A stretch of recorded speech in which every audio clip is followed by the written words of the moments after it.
When this fair land was young, our brave forefathers sowed the seed from which our pride is sprung.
Ambassador Francois Jackman, Permanent Representative of Barbados to the United Nations, Deputy Principal, Cafel Campus, UWI, Professor Winston Moore, Campus Registrar, Mr. Rommel Carter, Deputy Deans and Heads of Departments, other UE staff, staff of the Barbados Mission and Barbados Consulate General in New York, Barbadian associations in the jurisdiction of the Barbados Consulate General, everyone who has taken the time to be a part of this event, good evening.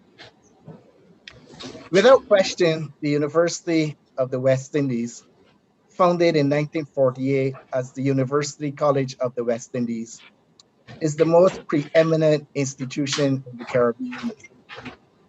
As a uniting force, it is surpassed only by cricket.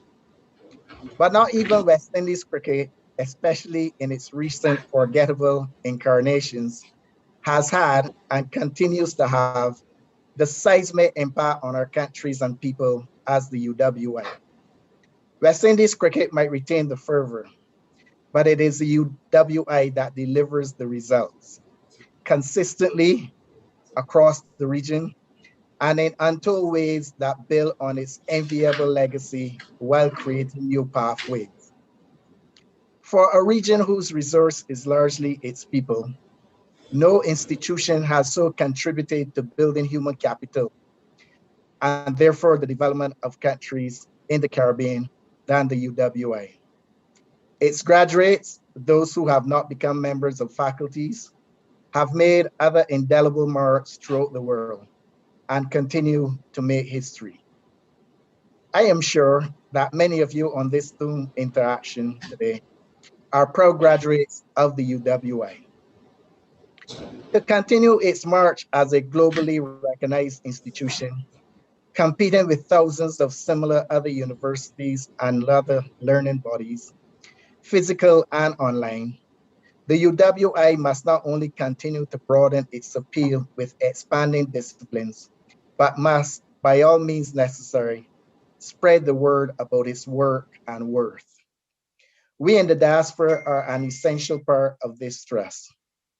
UW graduates are its best assets in asserting the benefits of attending the university. But all of us can be ambassadors for the UWA, maybe starting with encouraging our second and third generation Barbadians and their friends to study in Barbados at the UWA. Building out its international student population, as well as its consulting and other services, is critical to the continuing success of the UWA.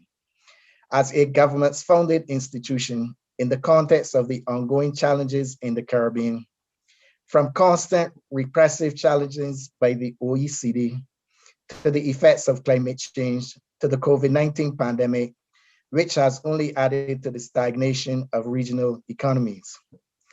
I therefore take great delight in initiating and partnering with the CAFL campus on this conversation, the first of its kind, with the Barbadian community in the USA and elsewhere, and our friends. The CAFL campus began in 1963 with 118 students. It now accommodates up to 9,000 some years and graduates around 2,000 annually. There is no undervaluing the core importance of the CAFL campus to the region, but especially to Barbados. As every Barbadian knows, it goes without saying that education is the foundation of our country's advances, and it will remain so as long as there is a Barbados. We have nothing else but our people. Three of Barbados's prime ministers of recent vintage have been CAFL graduates, notably the late Professor Right Honorable Wayne Seymour Arthur, who had a special relationship with the CAFL campus and the university as a whole. Successive governments of Barbados have maintained a focus on the CAFL campus, and we at the Barbados Consulate General at New York are committed to doing whatever we can to assist the CAFL campus keep up its global push. Today, you will see various presentations, including from Vice Chancellor Sir Hilary Beckles, Deputy Principal Moore, Gabby and Red Plastic Bag, staff and students, which will leave you in no doubt about the excellence of the CAFL campus. Of course, Barbados is unmatched as a place to study in its beauty and hospitality. Indeed, the CAFL campus occupies arguably the most picturesque vista of any university anywhere. I'm sure all are as excited as I am about this conversation. A discussion and Q&A session will follow the presentations. Please raise your hand if you wish to speak then, or you can type your questions in the chat as you go along. Welcome all to this conversation. Let's move forward as we embark together on a new chapter, the KFL campus and the diaspora. I thank you.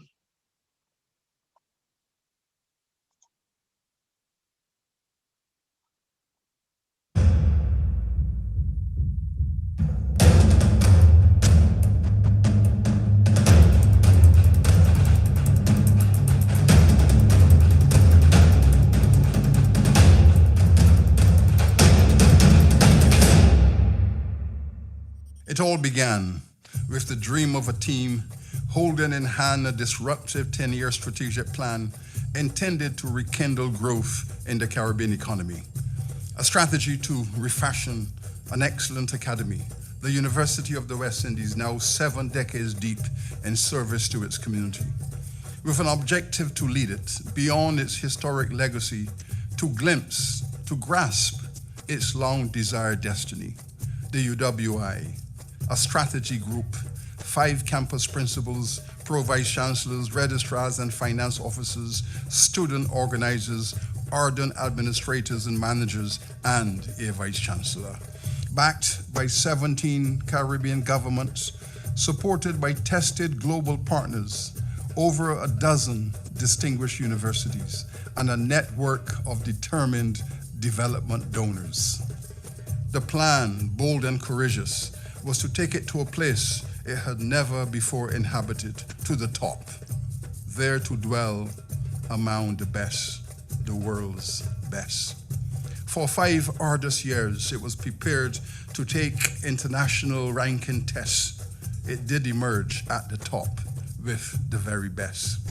First in the Caribbean, from a field of over 100 distinguished universities and top 4% of the global best. The journey to the top took 1,000 steps, each a calculated choice, options for opportunities, rising on the shoulders of veterans and stalwarts, hundreds of men and women who fought heroically through the colonial phase to arrive at this stage.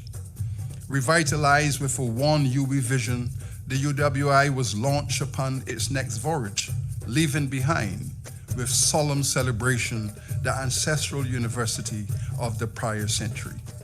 Upward and onward, the new UWI was forged and refashioned as a university system, a system with multiple sectors, local and global.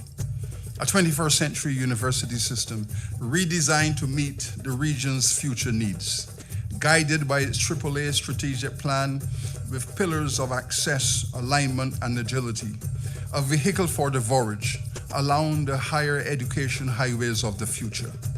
First came the restructuring and refocusing of the open campus, and finally, a 5th campus led by Principal Griffith, experience in action, erupting in the 5 islands community of Antigua and Barbuda and bearing its name.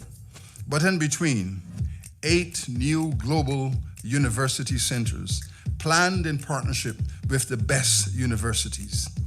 With the State University of New York, a joint center for leadership and sustainable development. In China, with the Global Institute for Software Technology, a joint center to train Caribbean software engineers in the sizzling technology park of Suzhou. In Africa, with the University of Lagos, Nigeria, a center for culture and arts. And in South Africa, with the University of Johannesburg, a joint center for global African studies. In Canada, with Brock University, a center for Canada-Caribbean studies. In Cuba, with the University of Havana, an institute for sustainable development of the Caribbean peoples. In England, with Coventry University, a joint center for industry academic partnerships. In Scotland, the UWI, University of Glasgow Centre for Research and Reparatory Justice, making history, the first university to apologize for enrichment from slavery and agreeing to pay reparations.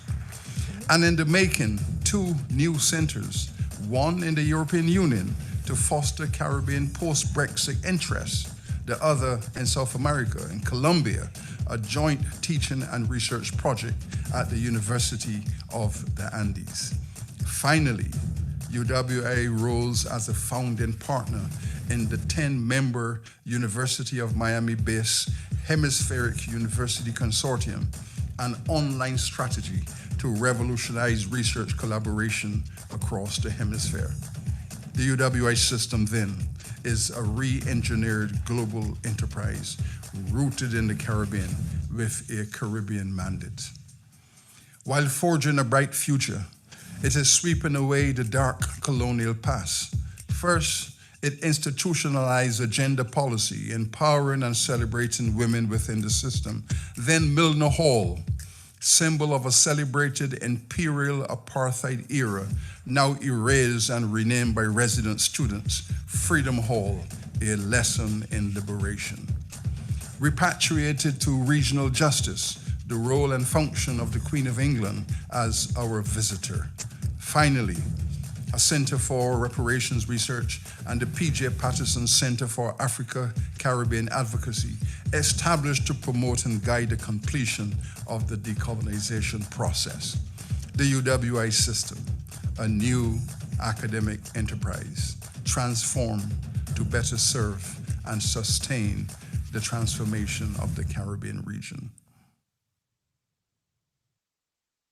Mr. Mackie Holder, Consul General, Barbados Consulate, New York, and other representatives of the Barbados missions abroad, Campus Registrar, Mr. Ramal Carter, and other UE colleagues, invited guests, members of the Barbados and international communities, members of the Barbadian diaspora, wherever you are located, and to everyone tuned in to this very special event. I bring you warm greetings on behalf of Principal and Pro-Vice Chancellor, the Most Honorable Professor V. Udine Barto, and colleagues here at the University of the West Indies Cave Hill campus.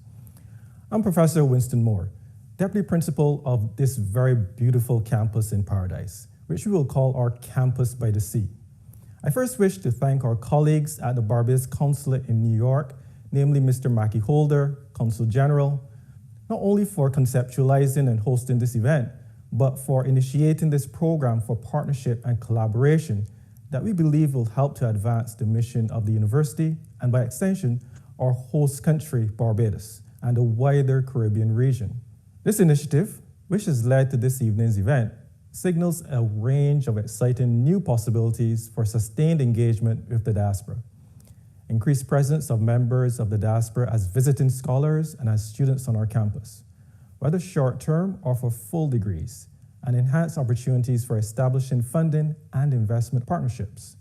These are exciting prospects for the university, and it is indeed a privilege to collaborate in this way with an organization which assiduously undertakes the strengthening of relations between nations. Ladies and gentlemen, these developments are very much in keeping with the UWI's internationalization agenda and its growing status as a global player in higher education. As many of you are aware by now, statistics provided by the Times Higher Education World University Rankings placed the University of the West Indies as the #1 university in the Caribbean, and in the top 1% of universities in Latin America and the Caribbean. Globally, the UWI has been placed in the elite band of the top 5% of universities worldwide, and we have also been ranked in the top 1% of the finest universities in the world within our age cohort, the Golden Age universities, those between 50 and 80 years of age in 2020. The Cave Hill campus will continue to play its part in ensuring that these rankings are maintained and even improved upon, and we believe that partnerships such as these have the potential to significantly contribute to this endeavor. Here at the University of West Indies Cave Hill campus, we continue on the path of development as a smart campus, using technology to underpin transformation, efficiency, and effectiveness in all areas of operation. Our significant investments in this regard position the campus to make a near seamless transition to remote delivery of teaching, learning, and administrative and support services under restrictions posed by the COVID-19 pandemic. Transformation in the area of curriculum and research, in alignment with the needs of the region, is evident not only in the introduction of new or revised undergraduate and graduate degrees, but in the establishment of entities like the Center for Professional Development and Lifelong Learning to support continued upskilling of the workforce, the Center for Biosecurity Studies, the Center for Food Security and Entrepreneurship, and the Faculty of Culture, Creative, and Performing Arts, launched on Emancipation Day last year. This new faculty is being positioned to bring culture, the interdisciplinary study of Caribbean society, and the development of the arts center stage, not only as an entertainment, but as tools of development, as Barbados looks to harness the immense potential of the orange economy.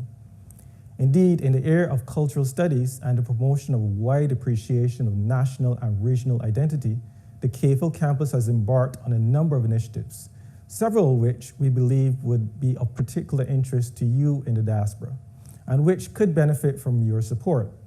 3 key projects, all within the Department of History and Philosophy, come immediately to mind. The first is the UNESCO World Heritage Project, which captures the industrial heritage of Barbados.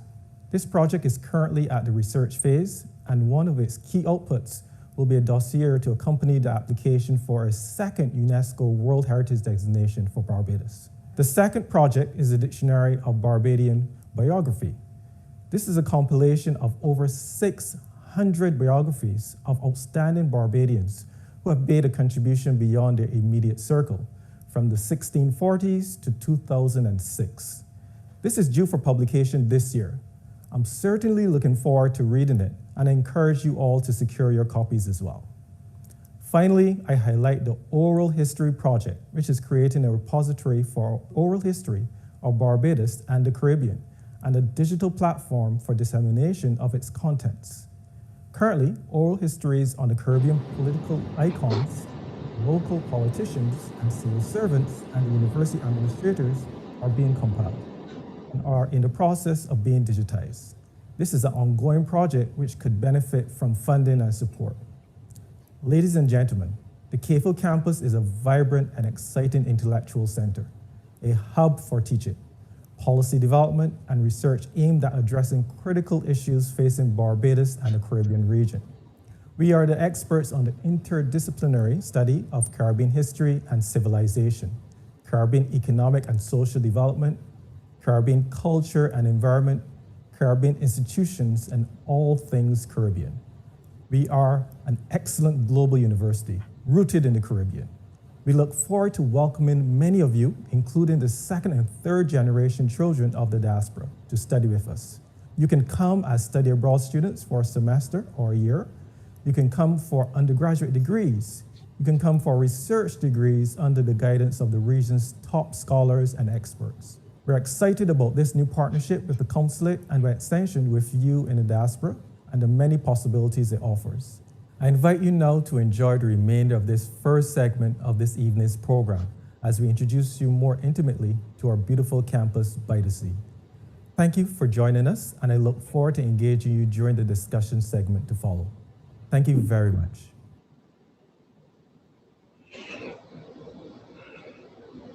We had a list in our school in Finland, and there were all the countries where we could go to do our exchange. And when I saw Barbados and I Googled it and I saw all the pictures about the beaches here, I decided, okay, I want to go Barbados.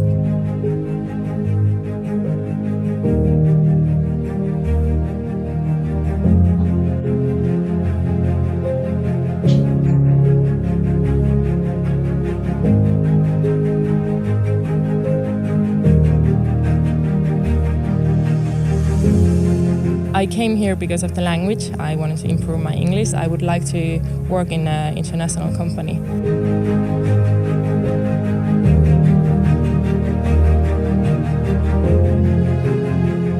I've never been on an island like this. Best experience, I think, is the friends I've made. I've made a lot of friends also from the university. A lot of other students come from different islands, St. Lucia, Dominica, St. Kitts, exchange students as well, from the States, from France.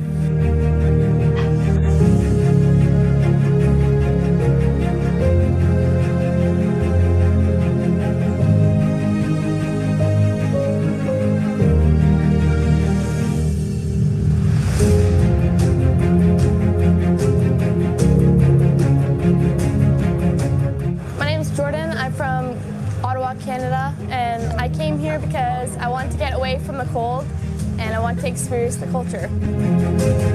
My name is Toby, I'm from California, and I choose to come to Cave Hill. One, the place is really pretty, people are lovely, everyone's super friendly here.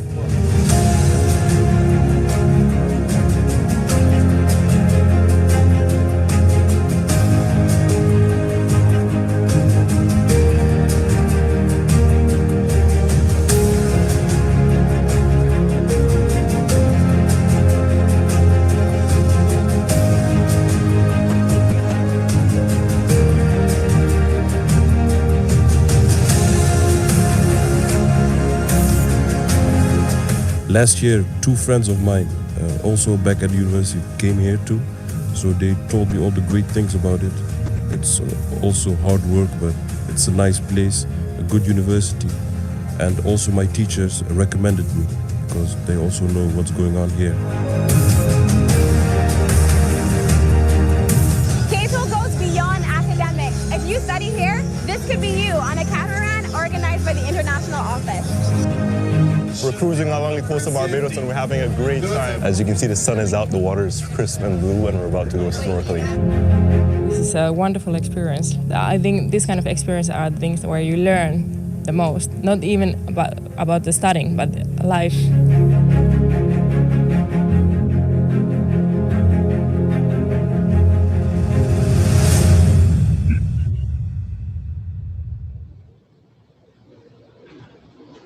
Gilbert, every time I think of UWI Cave Hill, it makes me feel special. It makes me feel proud, actually, that I live in Barbados, where you can find this campus that is world class. World class. Oh, yeah. Rated highly across the world, and has done such an excellent job in terms of helping to shape the Caribbean and by extension the world. And I'm really proud of it. And every single time I think of it, you know, it makes me go, yes, you know, what a campus. And I'm sure you feel the same way about it. Very much so, buddy. You know, I worked here as a youngster back in '66. I did plumbing apprentice with Kingsley Reese. We used to be in the tower nearly every day. And you review it, you know, but it wasn't nothing to compare with what we have today. You know, you don't have all these great buildings and these different departments and so on. But even back then, you could see that it had great potentiality. And that potentiality has grown and grown and grown. And now, you know, we could look with pride and say, this Barbados University of West Indies campus has truly developed young people, not just academics, but developed their minds, developed their scope, develop their culture, develop their sport, develop the way how they speak, the way how they carry themselves, you know, with pride and with purpose, you know. So I cannot think of any negatives at all concerning the campus of the University of West.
Good evening, everyone. I'm Dale Lynch, Director of the Office of Student Services. I am pleased to speak to you about the Student Support and Development Services offered through the Office of Student Services. I lead a team that delivers an impressive range of services and programs that support the academic, personal, and professional success of students, and from which they derive skills that can be applied to all aspects of their lives. These services include psychological and career counseling, disability and academic support services, financial aid and financial support services, psychoeducational and transitional programming for the first year, co-curricular courses for credit, the student health plan, student volunteering, outreach, and resident life programming. Through the orientation, we prepare new students to become active members of the campus community and provide them with resources to help support their social, emotional, and physical well-being. The office also has responsibility for administering the student health plan, which provides students with major medical coverage. Our student population comprises persons from across the Caribbean and further afield. We have a wide range of national student associations, along with very vibrant student clubs and societies, which are organized under the Guild of Students. I look forward to our further dialogue this evening, and I'm excited to be able to speak with you about student life at the Cave campus. I'm Oral Reed, the Director of Campus Security Services. I lead a team of security officers that are committed to the university's vision for excellence in safety and security. I am proud of my team. I'm equally proud of the relationship which we have established with our internal and external service providers, such as the members of the Royal Barbados Police Force, the Barbados Fire Service, and the Ministry of Health and Wellness, especially as it relates to the practice of safety protocols on our campus. The university will be delighted to engage with you and to engage with your sons and daughters as they are all invited to join us here at Cave Hill campus, a safe campus which is provided for your professional development. I look forward to meeting you. But everywhere I go across the world, you know, it is rated highly. People speak about what it has produced as a campus, and you mentioned sport. And to me, it has shown how important sport is to development. And we have done so well in cricket, especially, and the fact that they've embraced the cricket in a way that very few institutions across the Caribbean have. And the fact that we have Sir Frank Worrell being buried right here on the campus. We also have Sir Everton Weeks. We have the 3Ws over right here, and up the hill we have the bus of the 3Ws, which to me speaks volumes in terms of how they've actually viewed the importance of the sport. There's actually an oval right here, and it speaks volumes in terms of how this university embraces sport and see it as a key component in terms of the education and the overall development of the Caribbean. Yes, and if you look just down the hill, get the Usain Bolt Stadium. Yeah. I mean, they had some people who had a little bit of objection. Man, why name it Usain Bolt? I said because he's Caribbean. He's Caribbean. And he is world class. He's world class. So there's nothing wrong with naming the stadium after Usain Bolt. In fact, there's everything right about it. Yeah, that's... You know? So, because we are not about Barbados, we're about the Caribbean and Barbados, or Barbados and the Caribbean, and wider afield. Welcome to the Academy of Sport at Cave Hill campus, home of the Blackbirds. Here we offer a number of sporting disciplines, from cricket, netball, football, among many others. In addition, we offer a suite of academic programs: the Bachelor of Science in Sports Science, the Bachelor of Science in Sports Coaching, the Certificate in Management of Sport, and the Masters in Sports Science, which is done in conjunction with the University of New Brunswick. These academic programs and the sporting disciplines which we offer are geared towards those persons who are interested in a career in sport regionally and internationally. We look forward to having you here at the home of the Blackbirds, where one flies, all soar.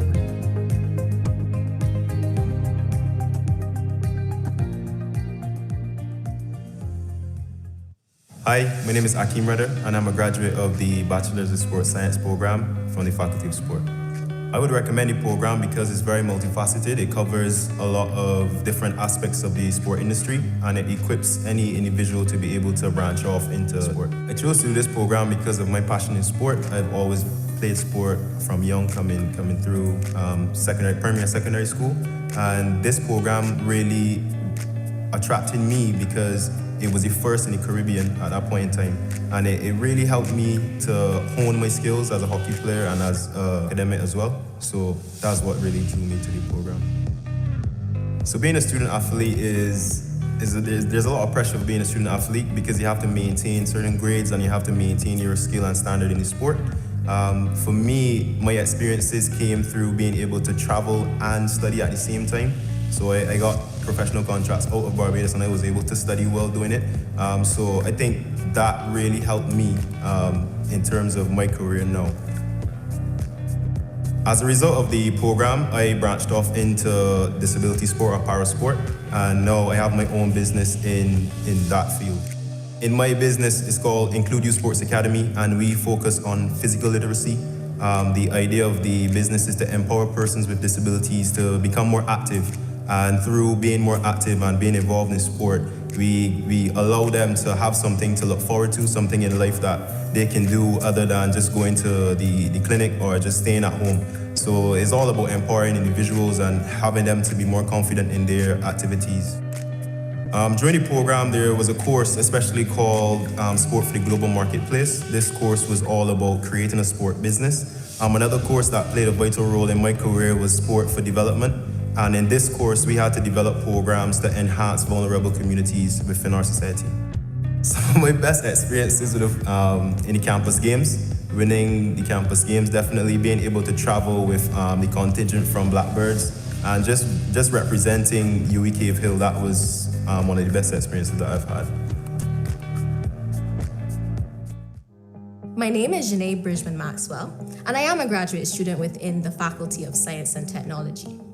My current area of research is within physical chemistry education, with particular interest in visualization of abstract concepts. Through the use and the creation of technological tools and resources, the ultimate goal of my research is to continually develop and transform the teaching and learning process within the sciences. My research is directly in line with the Smart Campus Initiative, and even more broadly than that, the UWI strategy, which is to promote access, agility, and alignment. Now, I chose this area of research because I could think of no better way to thank my UWI for all that it has done for me. I had excellent experiences within my undergraduate program where I had very influential lecturers who nurtured me through my chemistry degree program. My PhD work is actually dedicated to the biological and chemical sciences. During my undergraduate program, I was actually the founding vice president of the Chemistry Society, and I would say that that really helped change me in that I was able to take on more responsibility and also help lead students through their degree program as it relates to peer tutoring. Currently, my research is going very well. As I would have said before, I'm very interested in how students learn physical chemistry and further how they learn science. And I actually created an app for the university students where they were able to use it as a scaffolding measure to help them within physical chemistry. And that really is my gift to the university, to really say thank you for everything that they would have done for me, all the experiences that I would have had, both undergraduate and postgraduate, because without them, I really would not be here today. The UWI really shaped me in becoming a budding academic. It provided me with the tools and resources and support to be able to pursue research of great significance and with endless possibilities. I would not give up my UWI experience for the world. who could deny that Usain Bolt is one of the greatest athletes that the world will ever see? Exactly. You know? As a university, Gabbert, I would encourage anybody across the world to send their children here or to come here and study. I think is an excellent university, world rated, Gabbert. And it makes me feel proud to be a Barbadian, to be a Caribbean man, and the fact that I actually sent my children here and I've seen their development, is really an excellent university. Oh yes, and when I was in Nigeria, the year that I was mayor chief, there's a lady, brilliant woman. She studied in England, and she asked me if they had any universities in Barbados. I said, well, we have a branch of the University of the West Indies in Barbados. And she said, what do they offer? I said, we have law. Law? She didn't know if it's that worse. And what else? I said, well, we have many humanities studies and so on. She said, I am going to send my son there. So I thought it was a joke. About 18 months passed, I got a call from her. And she said, in her Nigerian accent, I am sending my son to Barbados. Please look after him for me. I said, when? He will be arriving in 3 months. Boy came here and studied here for 4 years and got his degree. And she is so proud of Barbados and the University of the West Indies. Yeah. She's Nigeria. Yeah. She had many choices to send her son. That's right. She chose here. I mean, she came here herself to examine it to see what it looked like. I mean, she saw it. She was so impressed. She sent her son to study here. Hi, I'm joining you from Canada, where I was born. My name is Dr. Tara Ennis. I teach in the Department of History and Philosophy at the University of the West Indies, Cave Hill campus. It's a pleasure to speak with you a little bit today about my own experience at the University of the West Indies. I am a daughter of the diaspora. I grew up in Canada, where I am now, and I am my father was Barbadian, my mom is Trinidadian. And growing up here, I have always been very interested in my family history and in my roots. And I wanted to spend some time at the university level, exploring some of those aspects of my own upbringing and my own background. So I came to the University of the West Indies Cave Hill campus as an exchange student. Probably a couple decades ago now. And I really had a great time understanding more about my history and culture. I was a history student at York University in Toronto, actually a double major, Latin American Caribbean Studies and History.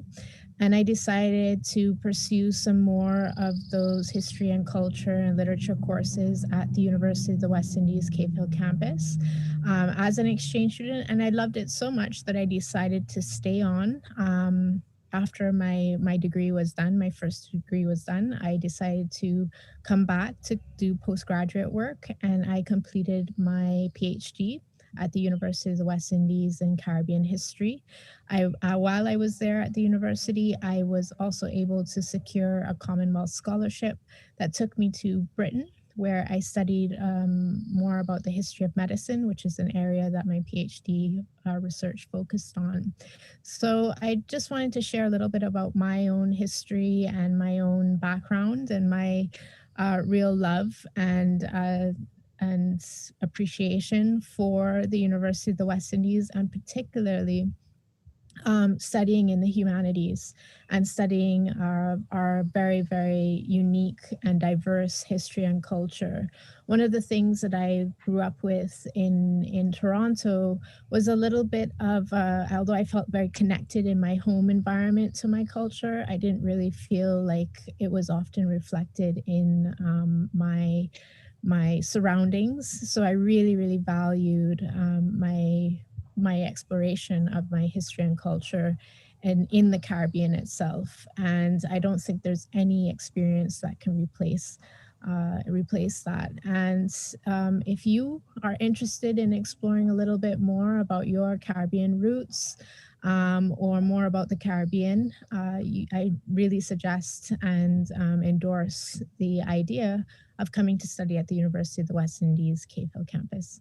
Thank you. Bye-bye. Hi, my name is Kimberly Benjamin, and I've had the distinct pleasure twice over now of pursuing studies here at the Law Faculty, Cave Hill campus in Barbados. In the first instance, I studied for the Bachelor of Laws degree, and in the second, Masters of Law in Legislative Drafting. Prior to those studies, I also pursued a degree in the United Kingdom in International Business and Modern Languages. So I can say I have this unique perspective of having studied at a regional institution and also abroad. And I found that the regional experience was extremely fruitful. In fact, I tell persons now that if I were to have children, they would definitely be doing a degree here. I say that because the exchanges that I had in this regional hub, that is the Law Faculty, were so critical. I met students from across the Caribbean and across the world, in fact, right here at the Law Faculty. Got to experience and share knowledge about their perspectives of our world and our region. And in fact, the Law Faculty itself would organize guest lectures that I attended and moot court competitions that I participated in. In one of them, in fact, I was awarded the best oralist. So that was a delightful experience. As a student, though, the exchanges outside of the classroom are also pivotal. And I had lots of those experiences from being a part of the campus community, one of which was my internship with the United Nations Development Program. And there I got to engage at a very practical level on human rights issues affecting the region. That experience led to another, and I was a volunteer with the Healthy Caribbean Coalition. And it was really all of these experiences combined and the exchanges that I had with faculty members here at the campus and students that helped to hone my interest in health law and human rights law. To the extent that now today I am the proud recipient of a Fulbright scholarship and will be pursuing studies at the Georgetown University in global health law. I can say without a doubt that every stepping stone here from the law faculty to this point in my life have been extremely instrumental. And I'm just excited about the future and getting back and really contributing to my region and to the faculty and the campus. I'm even more ecstatic about what this university is doing simply because of the fact that there's no faculty for culture, art and culture right here at the university. I think that augurs well for culture. I think it's very important that culture is taught across the world so that people can better understand each other, the way of life. Yep. So this university is committed to development at a very deep level and across the spectrum. Several spectrums, I should say. So that's why I'm always out there saying, send your child to University of the West Indies, Cave Hill. That's correct. And another thing I was thinking of is like people misconceptualize culture. You know? They think it means just dancing and drama and writing and singing. No. It's how you walk, how you talk, how you eat, it's your way of life. It is your way of life. You know, right? So when we say culture, it's a way of life. Right. And so the University of the West Indies Cave Hill campus got smart. Mm-hmm. Was always smart, but decided, you know what, let's embrace culture as well, as, not just as a thing, but as part of our curriculum, you know, so that we can look at the world and say, look, we are offering culture.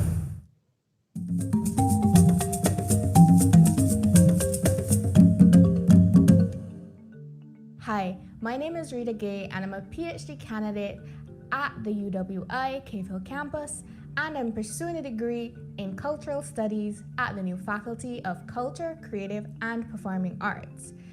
Before the formation of the new faculty, I completed my undergraduate degree in creative arts at the Arrow Barrow Center for the Creative Imagination. And it was there where I nurtured my skills and curiosities in film, theater, storytelling, and critical thinking. And after graduating, I continued my journey of creating award-winning films and stories at the national level. And I also continue to serve and contribute to the filmmaking community in Barbados. In cultural studies, we often speak about signs, symbols, and meanings. And when I thought about what it meant to pursue a PhD, I imagined it was for persons with long white beards tucked away in dens full of books, or someone in a lab coat experimenting with various organisms. However, while I was perusing the Cave Hill campus website and I was reading the various courses and program descriptions, I found a space where my interests in popular culture, movies, and Caribbean culture belonged. Of course, there are moments where I am deep in books and articles, reading various theories related to cultural studies.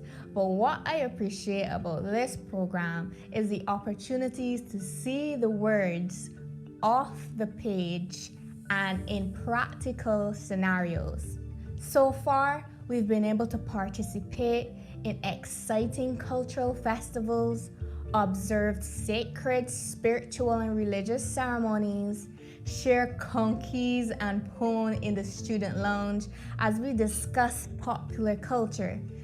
Other things we were able to do is to create our own calypso or bashment soca song after delving into the theory and development of Caribbean music. There's so much that I was able to do practically as I read the theoretical component of things, and that was absolutely one of the best parts for me about doing this degree. So far, the program has been doing its job in encouraging me to interrogate my various ideas, ways of thinking, and outlook on life, which I think overall has made me a stronger filmmaker, storyteller, and creative. Now, when I think of PhDs, in addition to the thick books and lab coats, I think about my colleagues, the musician who is researching religion and identity. I think of the spoken word artist who's passionate about educational reform and the arts. I think about the basket weaver who's researching local herbs, plants, and bush teas. I think about the dancer who's investigating masculinity and the performing arts. There are now so many faces to a PhD and so many interests as well. Cultural studies has provided a space where we can examine from the most politically dynamic social structures to the most ordinary cultural practices. And I'm so excited to be a part of this new faculty of culture, creative, and performing arts, and to see where my journey will take me to next.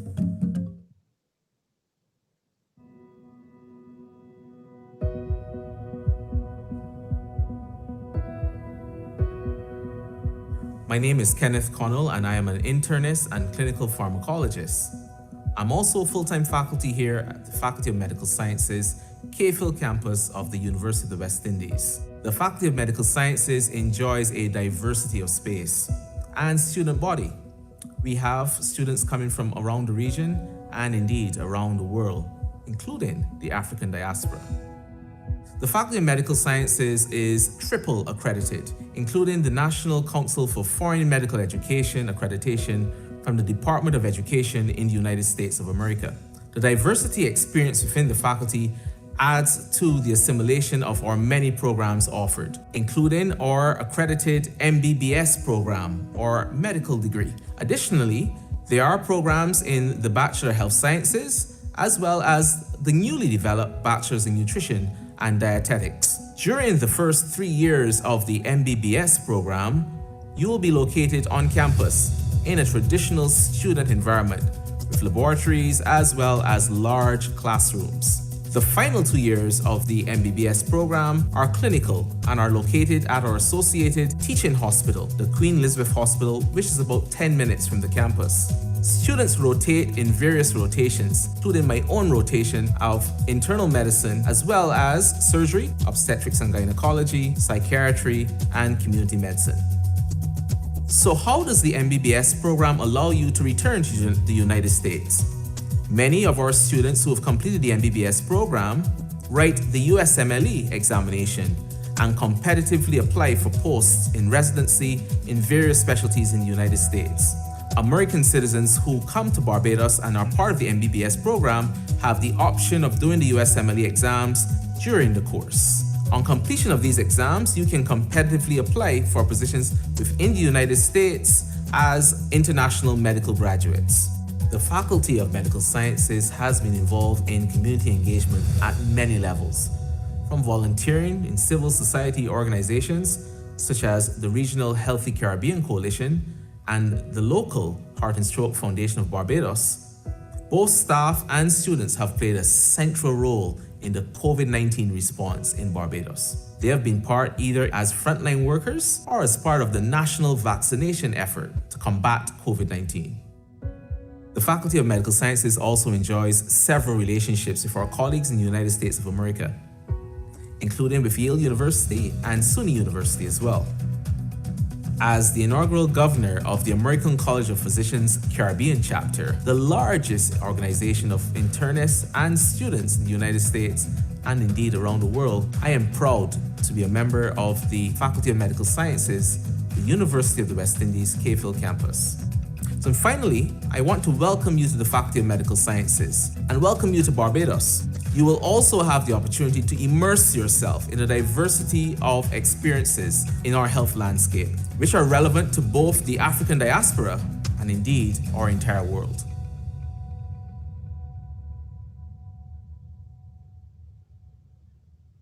Greetings. My name is Ayana Young Marshall, lecturer and head of Student Entrepreneurial Empowerment Development, SEED. I am a member of the Campus Entrepreneurship Committee. The University of the West Indies Cave Hill campus has always been the campus by the sea, embracing the scenic beauty of Barbados. Another thing our campus has incorporated is an entrepreneurial spirit prompted by our 2017 to 2022 strategic plan and responding to the realities in our Caribbean economies and societies. Over the past several years, the Cave Hill campus has established the Campus Entrepreneurship Committee, the Intellectual Property Disclosure Committee, and the Office of Research, Innovation, and Community at the Cave Hill campus, which work in harmony with our Office of Business Development and all of the faculties and departments on campus to ensure that entrepreneurial ideas are developed from concept into reality. We have seen the fruition of various commercial projects, such as the Commercial Analytical Lab, which offers microbiological, pharmacological, and chemical testing services for food, water, air, and drugs, both locally and regionally. There are also a few others on the way, such as our biogas project and medicinal cannabis testing facility.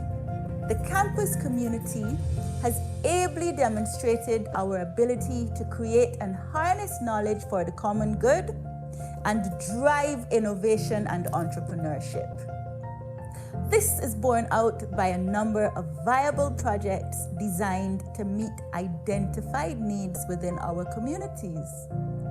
But the perennial challenge is insufficient funding to support them. I will briefly outline 3 of these projects. The first project in need of funding is the Child Care and Development Center, which is part of a larger program of the Faculty of Humanities and Education School of Education, involving early childhood education, research, and policy development. This child care teaching and research facility will include indoor amenities such as classrooms and offices, outdoor playground and parking facilities, as well as support services like storage and equipment areas.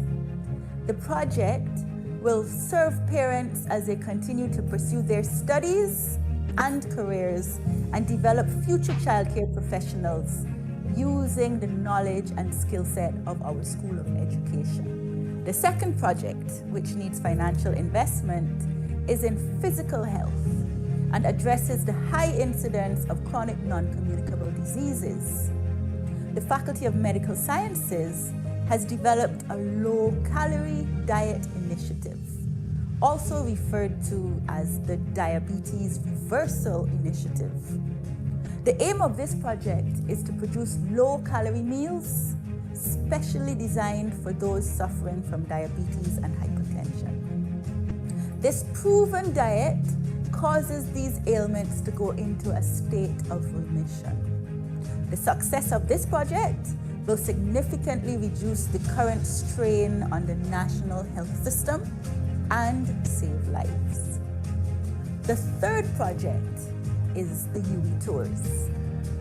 Building on our research and expertise in local history, as well as the region's strong tradition in tourism, UWI Tours will offer both visitors and residents extensive and unique information on many of our known and unknown sites, presenting years of knowledge unearthed by our experts and graduate students, offered in a fun and competitive package. Now, these three projects, the Child Care and Development Center, the Low Calorie Diet Initiative, and the UWI Tours, are just a few commercial projects in our pipeline.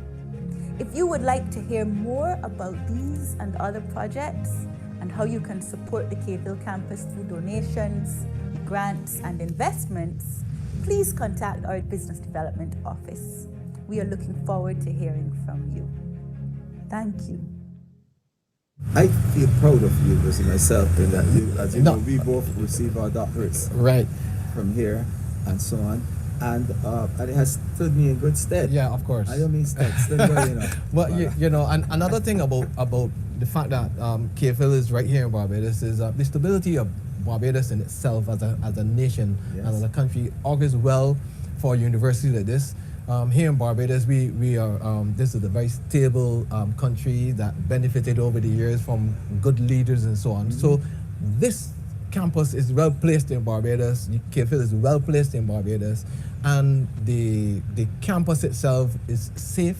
It is an excellent place to come and to learn and be a well-rounded individual. And for those who don't know, the beach is just about 10 minutes slow walk down the hill, down Cave Hill. So if you want to relax after studying hard and long, we have the beach. Beautiful water, beautiful sand, beautiful serene surroundings, and you know, all of that helps to relax you and come back and excel in whatever discipline you choose. So which university to come to again, Gab? The University of the West Indies Cave Hill campus. Because I know what I know, and so I will say it in Calypso. Without even making any fuss, you must come to this campus because we offer many subjects you guarantee to make your children learn eventually. And when they're done, you could guarantee they will end up with a first-class degree.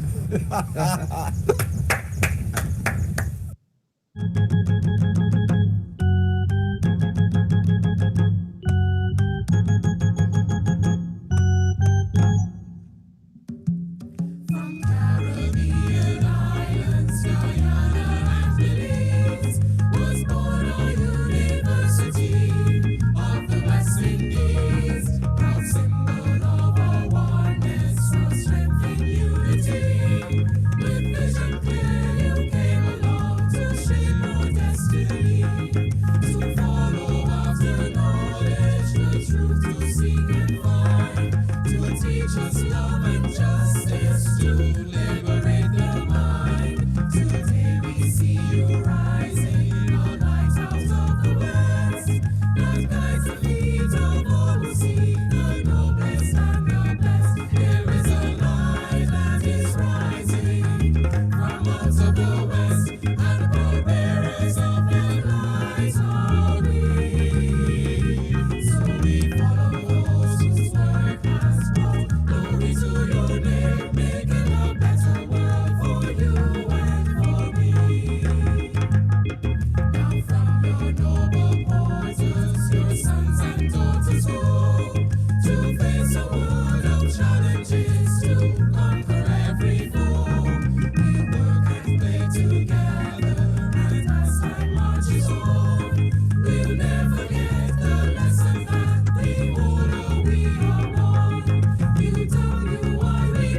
we're now going to move into the second part of our conversation tonight, the more interactive session. And we will start off with a panel discussion, and that will be chaired by Campus Registrar, Mr. Rommel Carter. I just want to encourage everyone to pose their questions. I'm sure there are several questions you will have. Put them in the chat, please.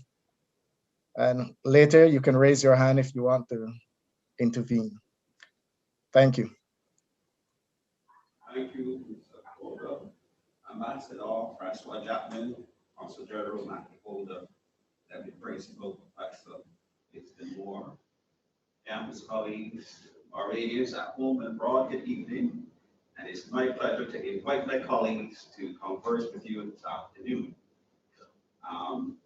I want to first begin by extending apologies for the absence of our principal, the most honorable Professor Eugene Barreto.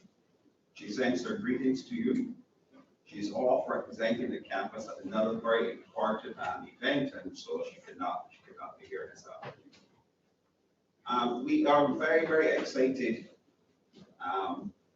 about this opportunity to engage you this afternoon.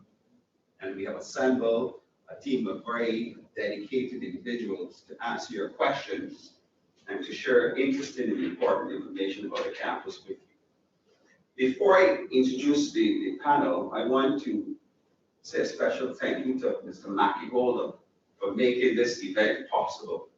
And he did approach the campus and made his recommendation, and we were extremely excited about it, and we want to thank Mr. Mackie Holder for making this possible. And we hope that this is just the first of many other conversations to come. I first want to introduce our deputy principal. To my right, Mr. Professor Winston Moore, our deputy principal. Our senior assistant registrar for graduate studies and research, Mr. Owen Ellis. Our senior assistant registrar, the student enrollment and retention unit, Mrs. Patricia Philippe. Our assistant registrar for undergraduate admissions, Mr. Timothy Arthur. And our administrative assistant also in undergraduate admissions, Mrs. Carol Jordan. And we have also joining us this afternoon, Mr. Charleston Lovell, our Director for Marketing and Communication. And of course, we have Ms. Dale H., our Director for Student Services, Mr. Oral Reed, our Director for Campus Security, Dr. Kenneth Connell, Deputy Dean, Internationalization and Recruitment, Faculty of Medical Sciences, Dr. Rudolph Allen, Head of Department, Academy of Sport, Mr. Andrew Millington, Senior Lecturer in Motion Picture Art and the Deputy Dean from the Faculty of Culture, Creative and Performing Arts, Dr. Tara Innes, Deputy Dean for Outreach, Faculty of Humanities and Education, and Dr. Yerlan Cook, Program Officer, Office of the Principal. While we are going to be inviting you to join us as students, we also want to invite financial investment to approach us for some business partnerships and opportunities as well. And before we get into the conversation, I want to just ask the principal, who is responsible for research and innovation at the campus, to just say a few words in this area. Well, good evening, Registrar, and good evening to my colleagues, both joining me in the conference room and online. And also good evening to everyone in the diaspora as well. I think we would have heard a lot about some of the possible opportunities given some of the presentations that would have gone before. But one of the really interesting things about the research taking place here at the Cave Hill campus is that we have research covering almost all of the key areas that impact on Caribbean development. And one of those major areas that impact on Caribbean development, I'll just like to flag, and some of my colleagues might come in on other areas, is the whole area of climate change and resource management generally. And we tackle this issue of climate change from many different aspects. Of course, we look at the scientific research. So there are lots of really great studies looking at the impact of climate change on coral reefs. We've had some really great studies looking at climate change on sea turtles. There's a really great sea turtle project taking place in Barbados where you have some excellent data that has been utilized both from a social science perspective as well as from a scientific perspective. And then we have research on the issue of climate change from a social science perspective as well, where we look at the whole issue of climate change and the whole economics of climate change as well. So that's just one of the major issues, but another area where we can flag is in the area of science and medical sciences. For example, we just heard about the Diabetes Reversal Project, but my colleagues in the Faculty of Science and Technology have also been doing some really great work in the whole area of renewable energy and how to convert various materials that you wouldn't normally think about as useful from an energy perspective for biofuels. We have a really great project on campus now where we're using grass clippings to generate biofuels on campus. And there is the possibility for that to be upscaled to a really great larger project. Our colleagues in the Faculty of Science and Technology have actually combined that research that's been done in that area to maybe utilize the waste from production as well as sargassum seaweed to generate biofuels as well. You know, sargassum is one of those things that is both a blessing and a curse. Sargassum, sometimes, given the seasonal patterns, ends up on the beaches within the Caribbean. And we have to spend lots of money in terms of cleaning up the beaches with the seaweed that's left on the beaches. But it's actually can be utilized as a source of fuel. And colleagues in the Faculty of Science and Technology have actually developed a project where they have done the science looking into how to use sargassum seaweed as well as the waste from production to generate biofuels, which can be used within your vehicles and can be used to fuel cooking and many different aspects of your development, of things that we might do on a day-to-day basis. So there are really great projects taking place in all of the faculties, all the different departments across the Cato campus. And those are just a sample, but we can get into a bit more as the evening goes on. Thank you, Dr. Principal. I see some hands raised, so I'm going to go straight to the chat. I'll invite Ms. Diana Ford.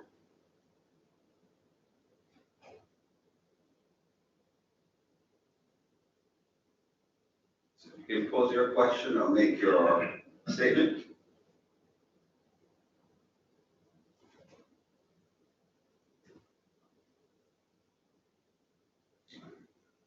No longer seeing Diana Ford. So can I invite Janice Cadogan?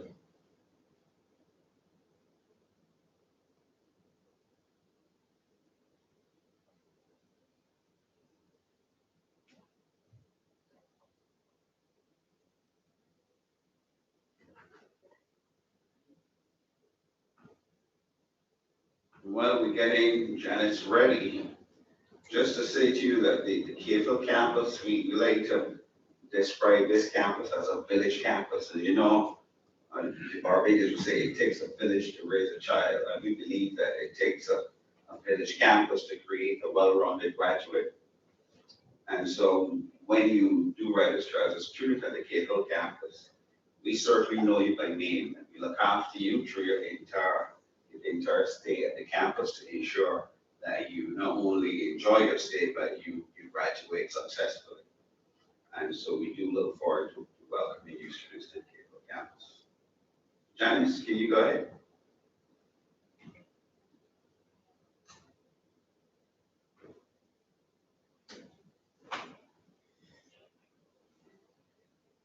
Not hearing Janice at the moment, so I'm going to say to you that this campus, as you've seen from the video clip, that we are rooted in the Caribbean, and we ensure that we do the work to ensure that not only the campus, but the country and the region can benefit from our resources.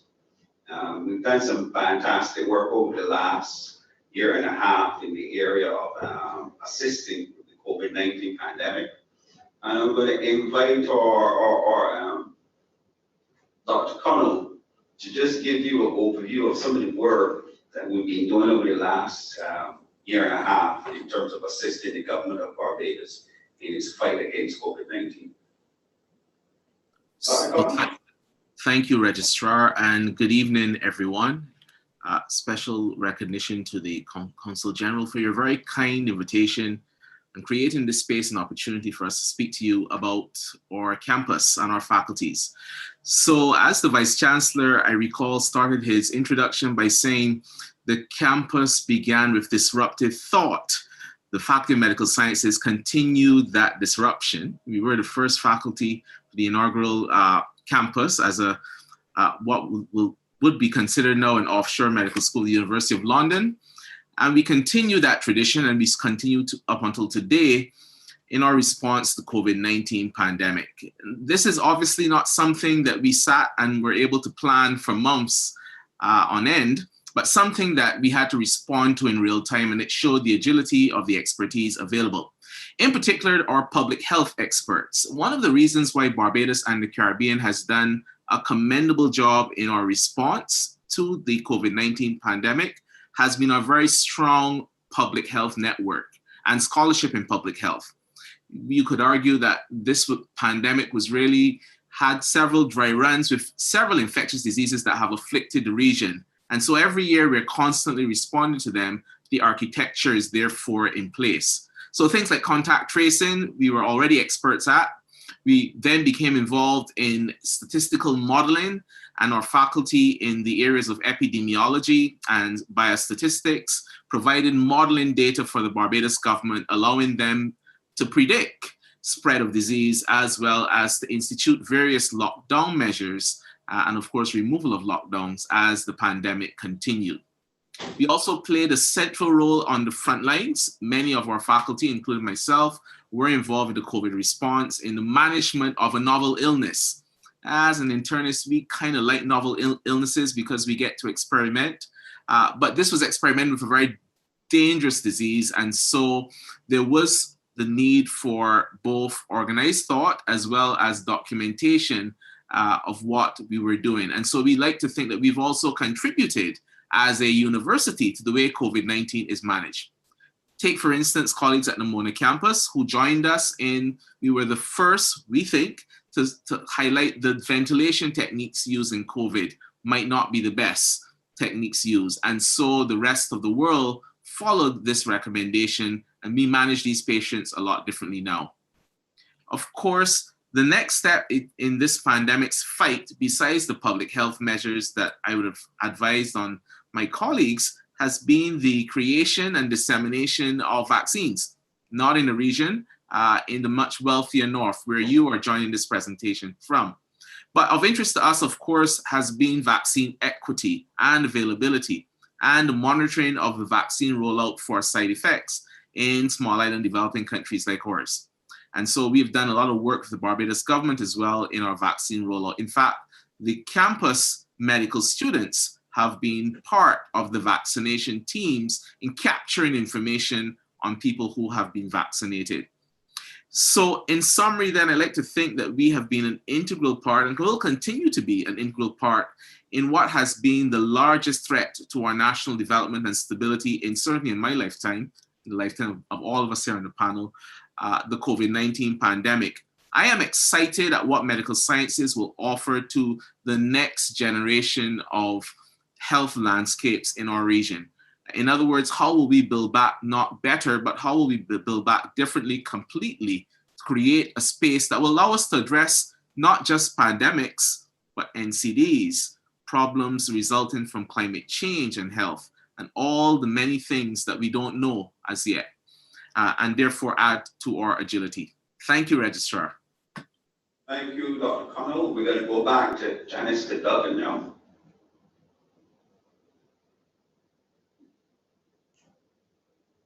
Janice, you can unmute your microphone now and pose your question or your comment.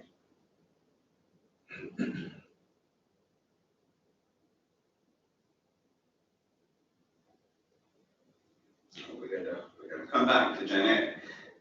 We're going to go to some of the questions that were posted. The first question, one of the concerns of studying abroad is the security of housing conditions. What can you tell us about the safety of off-campus housing for K-Phil students? I'm going to ask our Director of Security to speak to that question. Mr. Reed. Thank you very much, Mr. Carter. I'm aware the university has placed considerable emphasis on ensuring that the accommodation to which students are directed, that there's a protocol for all of those houses, those potential areas of accommodation, that they meet a certain standard. And in that regard, we would conduct a visit and inspect the facility with a view of ensuring that it complies with the university's requirements for the safety of our students. Generally, a majority of this housing is within a 5-mile radius of the campus. And we are satisfied from a security perspective that these facilities are safe and that measures are put in place in order to ensure the safety of all of our students that decide to stay at that accommodation. Of course, we offer accommodation on campus as well for just over 150 students. And we often advocate that that is the facility of first choice that we would invite our students to look at. However, there's adequate accommodation within a 5-mile radius of the campus. Thank you, Mr. Reed. Second question, you mentioned a number of projects that require funding. How can you prospective investor contribute to them? And I'm going to invite the Art Deputy Principal, Professor Moore, to address that question. Thank you very much, Registrar, for a really easy question. That is relatively simple. We have an Office of Business Development, and their email address, I'm going to say it twice, businessdevelopment@kphil.uwe.edu. You can also go on our website at www.kphil.uwe.edu, and you can find the Office of Business Development there. Or you can, again, just email businessdevelopment@kphil.uwe.edu. Thank you, Professor Moore. Next question, how does the student exchange program work? Is it still active during COVID-19? And of course, we're going to go to Mrs. Atherley, Student Enrollment and Retention Unit. Good evening, everyone. I certainly welcome that question. And we should, of course, you can't hear me unless I activate my microphone. So good evening, and thank you for that question. I should explain that there are actually 2 types of programs that bring our international students for short term. An exchange program is when we have an agreement with an international university, and we have many of those, about 70 or so universities in North America, in Europe, in the UK, in Asia, in Africa as well. So it is strictly an exchange. Their students come to us, our students go to them, and there are no tuition fees exchanged.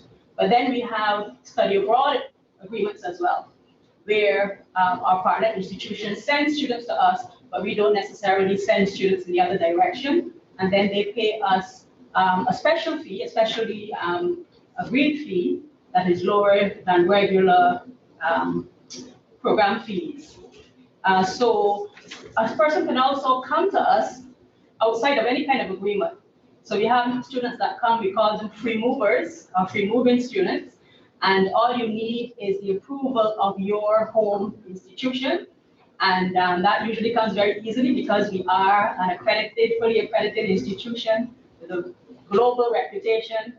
And getting that agreement from your home institution is usually pretty easy. They would need to approve your program because the program has to fit in to your degree. But that is all done at that end. And then there's an application process.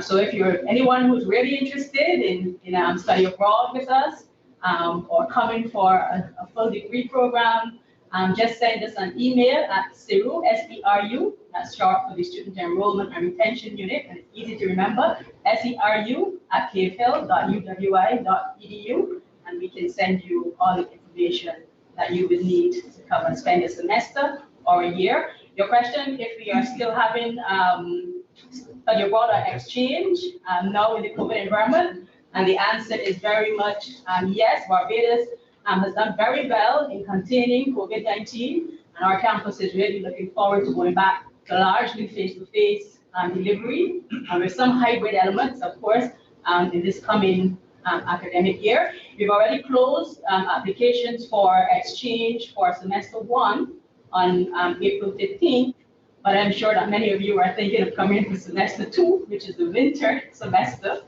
and applications for that semester will close on the 1st of October. So you will have more than enough time. Thank you, Pat. Some more? Yeah, I just wanted to also follow up on something that Pat would have mentioned just now. In addition to being internationally accredited, the university also has some really fine professors.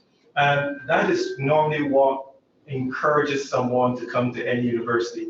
I remember I was talking to one of my students when I was teaching a graduate economics course, and he wasn't from Barbados. And I asked a very simple question: why did you come all the way to study economics at the Cahill campus?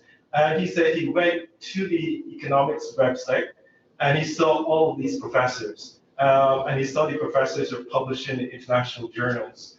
And he said that this is the place that he wanted to study. He came to Cahill campus, he studied economics, he went on to work at an international organization, and he's now teaching overseas in the UK at a university there. So obviously he would have leveraged his graduate degree from the Cahill campus to go on and do bigger and better things. And that is the possibility of studying at the Cahill campus with these really fine professors that we have there. It's true. And I'm sure that our listeners will have heard from the voices of some of the students that participated in the program that our international students, our students from outside the Caribbean, really have a wonderful time at UWI Capehill. An opportunity to really, as Emilia said, is even more than the study, and it's really a life-changing experience that we offer to our students. So if you're thinking of coming, you can't make a better choice. Thank you, Pat. Next question is for admissions, either graduate studies or undergraduate studies. For Barbadian-born students who are citizens of the United States and would like to study at your campus, do they apply as an international student or as a Barbadian student? Are there different stipulations? So we're going to ask Mr. Timothy Arthur first, and Mr. Ellis will chime in afterwards if he needs to. Thank you, Registrar. Certainly, a Barbadian-born student is Barbadian and certainly can apply as a Barbadian, even though those persons may have U.S. citizenship. So, being born in Barbados, you are allowed to apply as Barbadian, even though you may have citizenship in the United States. If I may take this opportunity to just speak a bit about the qualifications, just so that I provide you with a full picture. We encourage students who study in the US to, if they take the SAT scores, there's a minimum requirement. You must score a minimum of 1,050 points combined score in order to be admitted to the university. And that would allow you to matriculate at the lower level. If you obtain a score of 1,200 or greater, you would then get what we call a 3-year offer versus a 4-year offer. We also take the International Baccalaureate program, and that is an international diploma for students globally who are admitted to the university based on their IB diploma. And in some instances, based on the high school diploma. However, we would need to review the high school diploma because we have a math and an English requirement. And in some faculties, there is either a foreign language or a science. And we want to be sure that those are part of the course of study. Our applications for this semester starting in September is June 30th, which is in 2 days. However, we do have admissions for all of the faculties with the exception of law and medicine in January of 2022. And the application period is August 1st to September 30th. So I know it might be tight to get in an application for September. However, there is admissions in January. And again, the application period, is August 1st to September 30th. Thank you. Thanks, Registrar, and activities. Comments. Yes, we will accept students for private studies. Our admission process will be slightly easier because all we require you to have the first degree of a second class honors, first class honors degree. And across the various faculties, many programs, I'm sure if you're interested, you can go check the website for the program that we offer, and we're always happy to assist by answering all your queries. What I will say about being ready to apply as a Barbadian or U.S. citizen, of course, if you have proof of that you are connected with the island, of course, by your parents, we would strictly rest up, because if your parents are Barbadian, then obviously you're Barbadian by birth. Well, not by birth, but by descent, yes, and we can work that out so that you would qualify as Barbadian. And two, I would say that the government of Barbados does pay for the tuition for, as I said, persons of the second class and first class honors. I think that translates to a GPA of 2.5 and above. So we look forward to getting your comments, your queries about the program we offer. Thank you, Mr. Allison. And just know that the fees are significantly lower for Barbadian students than for international students. So that's the number one plus as it relates to being Barbadian. Next question, Dr. Ali, is for you. Yes. What are the programs offered in the Faculty of Sports?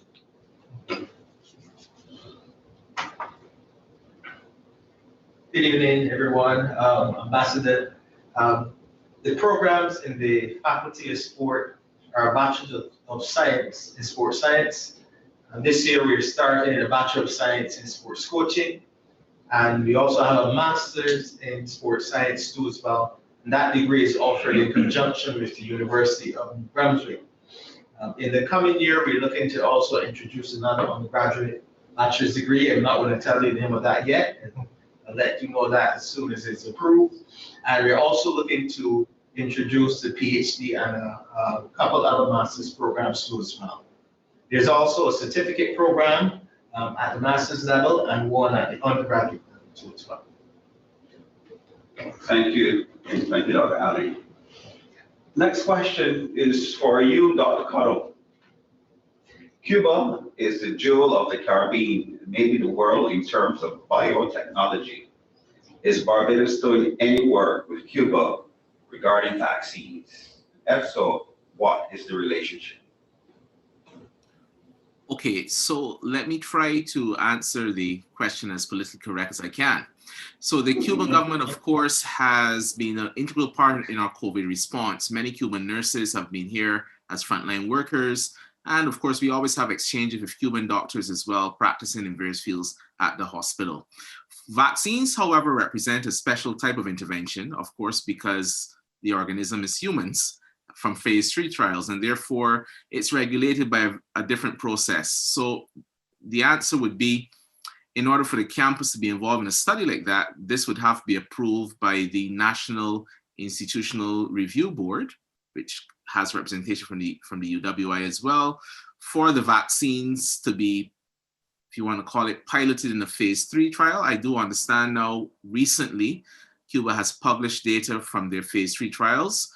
The Barbados government has, however, taken the the policy that only vaccines approved by the WHO, the international regulatory body, will be available on island for use, whether in trial or in treatment.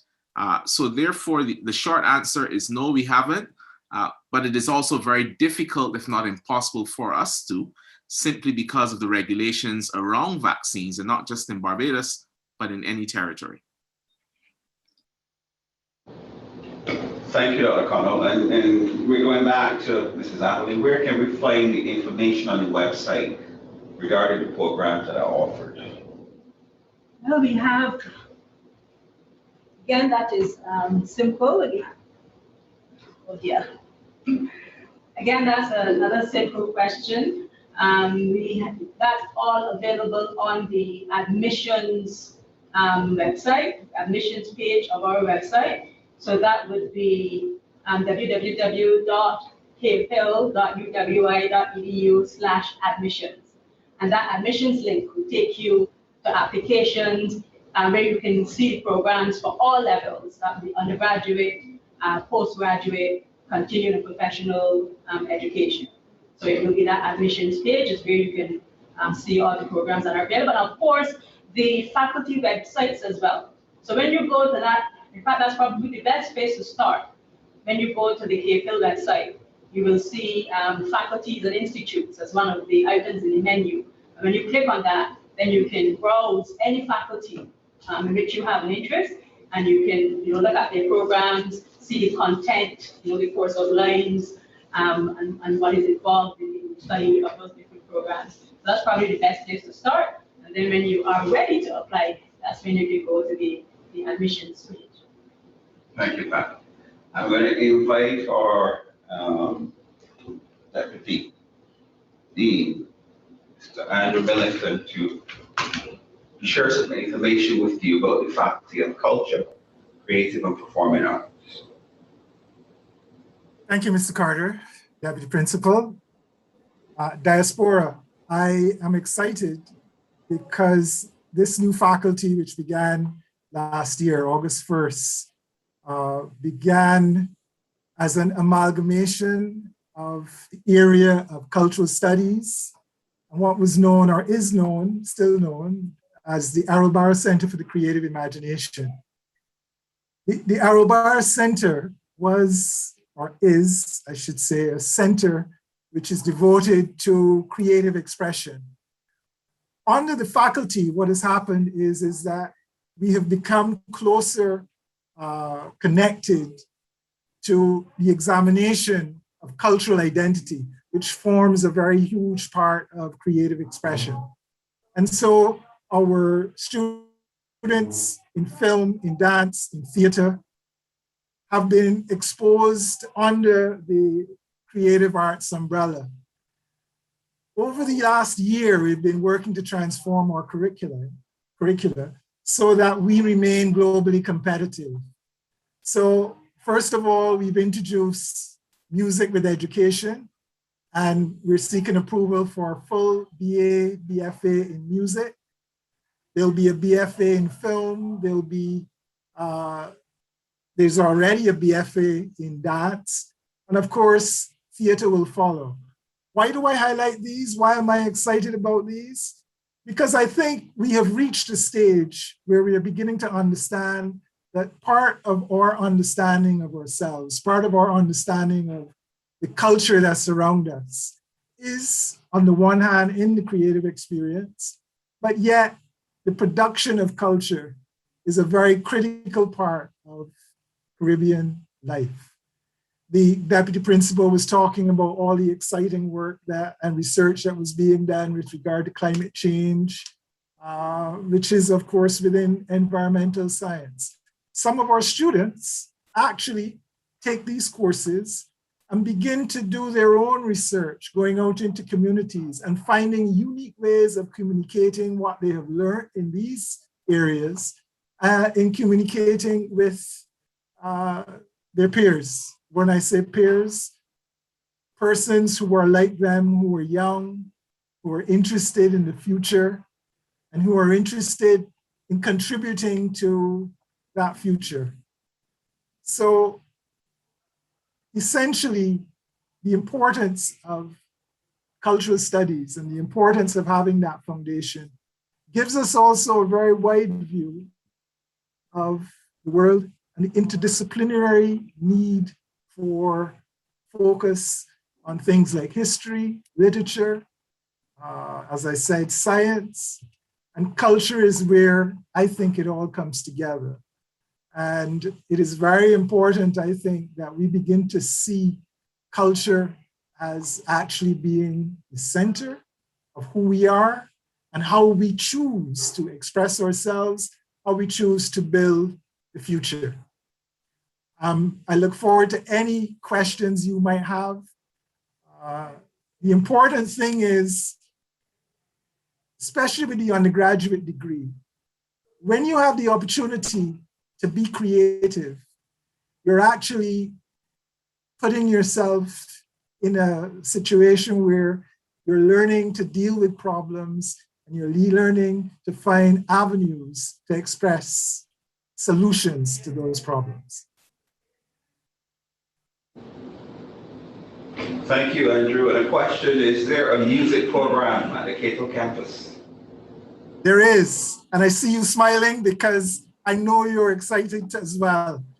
We have worked over the last few years first to develop music with education because we recognize that our primary and secondary schools are missing that grounding in the music, even in learning to appreciate the music of the Mighty Gabby and Red Plastic Bag, Dr. Stetson Wiltshire and Dr. Anthony Carter, who you would have heard in the videos earlier.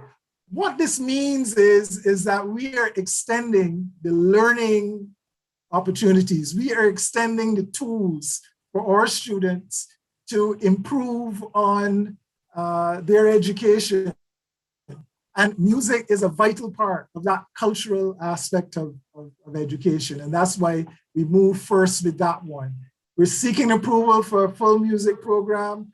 We have actually been given a new space, which I'm not going to talk about, but is going to be devoted to looking at, for example, the digital distribution of music, which is really the future. If you think about what the pandemic has forced us to do, is to recognize that technology is at the heart of the future and that we are going to have to build into our training and our thinking about the future, how to adapt it and to adapt it ethically. We can talk about artificial intelligence and so on and so forth, but music, yes, will be a key part of our offerings in the future. Thank you, Andrew. I'm going to invite now our Deputy Dean, the Faculty of Humanities and Education, Dr. Tara Innes, to share some information. And Dr. Innes has also was very instrumental, I believe, in working with the Heritage Barbados, having Barbados be recognized as a heritage site. So we're very excited about the work of Tara. Dr. Innes.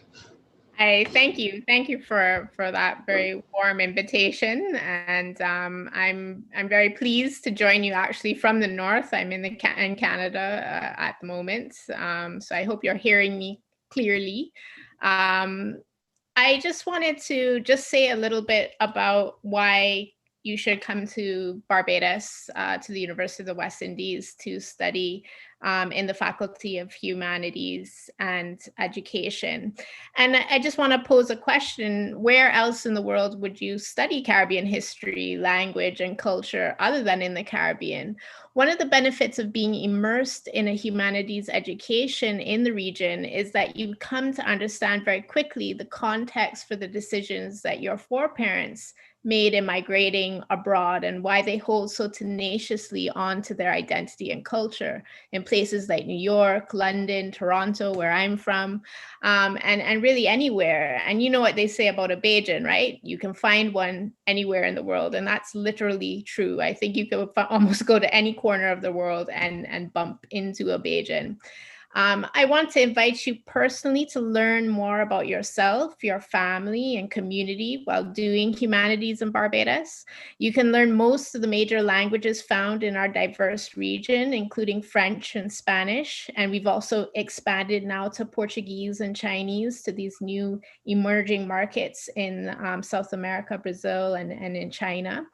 You will understand the diversity of our linguistic traditions, including Creoles and Patois, as well as our nonverbal communication that characterizes our cultures across the region. You can also take a deep dive into African and Caribbean history while learning more about the study of ethics and philosophy, and particularly from a Caribbean or Afrocentric view of the world through philosophy. You can also learn more about the foremost writers in the English language. A number of our writers in the region have received international awards, including the Nobel Prize for Literature. While also learning about those in the French and Spanish-speaking Caribbean, as well as our international film theory courses that complement our offerings in the Faculty of Culture and Performing Arts. And you can also spend time getting hands-on training in teaching and learning in our School of Education. And we offer degrees in theology at our ever-tranquil Quadranton College campus. But most of all, what you'll benefit from getting to know, from our faculty is getting to know our faculty, our staff, and students in your classes. We boast very small student class sizes, which helps to build relationships with your fellow students, not only in Barbados, but from the rest of the region. And you'll really never be anonymous in our classes. So I really hope you can kind of embrace that, especially in our new COVID reality. Even if we have to teach online, even if there are online components, we make every effort to know each and every one of our students. We want to see you succeed while also developing a deep appreciation for your culture and really maturing into kind of a global Caribbean citizen. So I really want you to think about those ideas as you might be considering coming to the region to study. And I can, as I've said in the little video recording before, I can really attest to the experience that I had as a exchange student or international student at the University of the West Indies, Cave Hill. Registrar, I think there was a question about the Dictionary of Barbadian Biography. I could take it now if you wish, or if you would prefer. Go ahead. Go Sorry? ahead. Go ahead. Okay. Okay, I think the question was, I think somebody wanted to learn a little bit more about the Dictionary of Barbadian Biography. That's actually being led by one of our emeritus professors, Sir Woodville Marshall, Professor Sir Woodville Marshall, a very eminent historian. And we have collected over 600 entries in the Dictionary of Barbadian Biography. That includes a number of individuals from the diaspora. So to qualify to be in the DBB, you have to be either born in Barbados or have a parent who was born in Barbados, or classify as a settler in the island. So we have some requirements there. The question was, I think, about how do they learn a little bit more about it. I'm just trying to pull it up again. I don't know if somebody has it to hand. I can read it for you. Sure, thank you. Can you speak a little bit more about the continuation of the Dictionary of Barbadian Biography? Right. Okay, yes. Yeah. So that project, hopefully we will come to the completion of our first edition. So those entries that we do have completed, that will be published hopefully this year. But it is a project that we hope to continue, because obviously the more and more Barbadians are going to be doing really, really great work all around the world. And we will be trying to document those experiences. So in fact, it's an ongoing project. And we really welcome the diaspora. I know we had some difficulty securing some more information from about many aspects of the diaspora all around the world. I think we did all right for the US. We would welcome some more entries from the UK, etc. But if you do want to get in touch with the project, you can probably email me and I will be able to kind of send the information along to the editors of the project. Thank you. Thank you, Dr. Davis. And next question, do you offer scholarships for students? If yes, how many scholarships do you offer per year?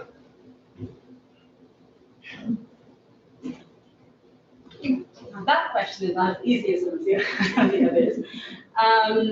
We do offer scholarships to students. Most of the significant entrance scholarships that we offer are for students in the OECS, Eastern Caribbean. We have over 100 scholarships, smaller scholarships that are made available by various business organizations and so on. A lot of them are awarded on the basis of merit after you're in and doing your courses and so on. And we do have, it depends on the level, there are scholarships in the postgraduate studies as well, but we really don't have a large number of scholarships to offer. I must say though, I'm sure that the principal would allow me to say that for international students coming in, the scholarships are decided on a case-by-case basis after application, and an offer is made on the basis of the the quality of the applicants and so on. So they can be partial scholarships awarded. So all the scholarships that are offered are, or most of them I should say, are partial tuition scholarships. So I would advise anybody who is interested in applying to apply, and then we can discuss what might be offered depending on the applicant in terms of a partial tuition scholarship. I think that's most things. Thank you, Mrs. Amory. I'm going to go now to our Director of Student Services, Ms. Lynch, to tell you some more about the student services that are offered. And Dale, I want you to speak to the health clinic, also speak to the health program and the insurance program for students and the other services that you offer. Thank you. Everyone, and it's a pleasure to be here to speak with you.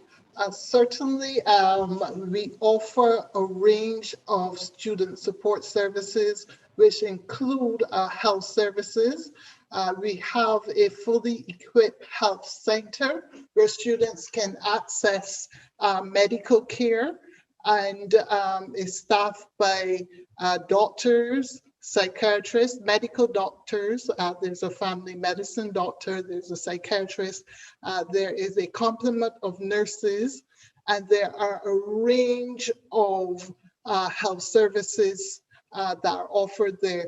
These include screenings, certainly for chronic diseases, screening for in areas of what we will call the sexually transmitted diseases.